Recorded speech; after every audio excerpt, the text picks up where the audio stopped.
When you graph a system of inequalities, you put two inequalities on the same coordinate grid, and the solution is where the two shaded regions overlap. To graph a system of inequalities, you want to start off finding your y-intercept and your slope, and you're going to use these two things to graph your line. Now, the y-intercept in this equation is -1, and my slope is 2, which I think of that in terms of rise over run, means I'm going to go up 2 and over 1. Now, there's a difference between graphing an equation and an inequality. In an inequality, you need to look at what you have as a symbol. If you have a greater than or less than symbol, when you graph your inequality, you're going to use a dotted line. It means that the points on that line are not included, only up to that line, but not anything equal to it. If you have a greater than or equal to sign or a less than or equal to sign, then you graph using a solid line. Because this inequality is just less than, I'm going to graph it using a dotted line.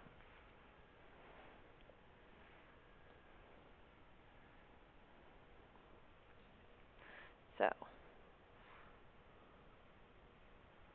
because the points are not included.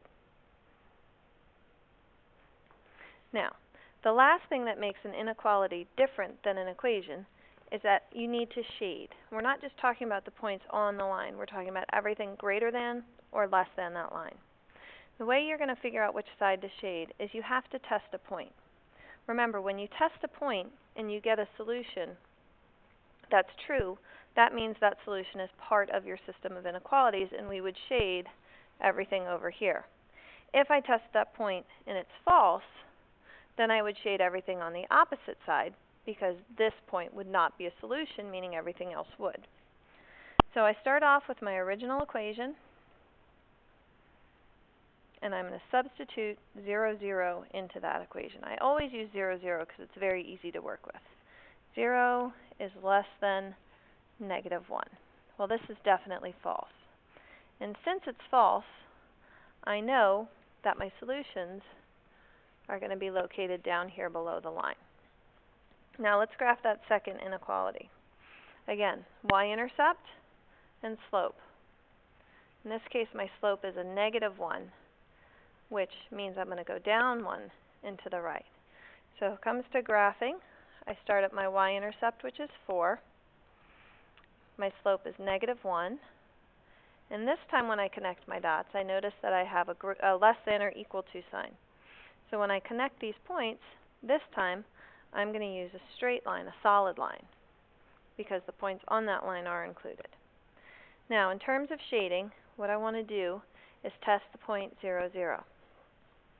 So I'm going to start off with my original equation, and I'm going to substitute in my point 0, 0. And when I do that, I find out that 0 is less than or equal to 4, which is true. Since this point gave me a true sentence, I know that my solutions to this are on this side of the line. So I'm going to shade everything below it.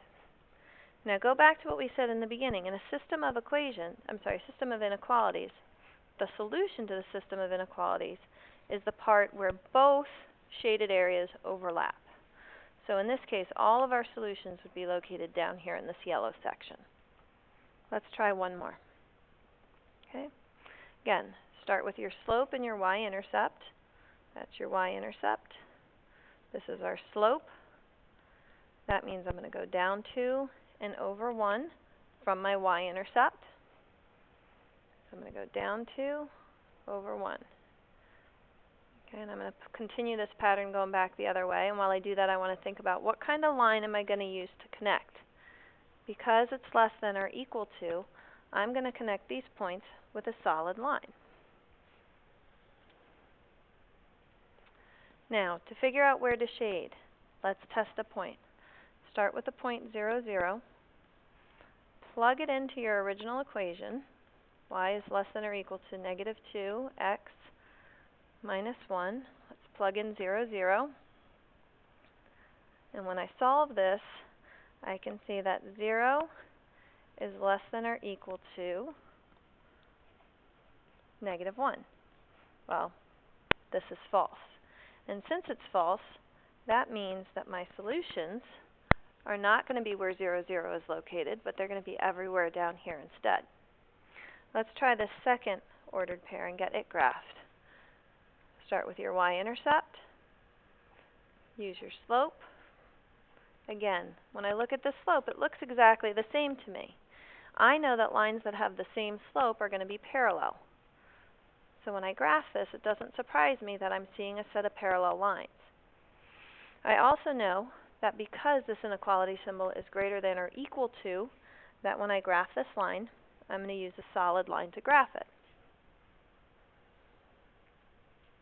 And the last thing I have to do to finish off this system of inequalities is to shade. So again, I'm going to test this point. I'll start with my original equation, and then I'm going to substitute in. So I'm going to take 0 and plug it in for x and y, and then I'm going to solve my my inequality. 0 is greater than or equal to 0 plus 2, and when I finish this off, I see that 0 is greater than or equal to 2. Well, this is false. And because it's false, that means that my solutions are not where the 0, 0 is. My solutions are on the other side of my line, which would be out here. Which brings us to something interesting about this set of graphs. We said that in order to have a solution to a system of inequalities, the solution is the place where the shaded areas overlap. In this graph, our shaded areas do not overlap, so that means this system of inequalities has no solutions.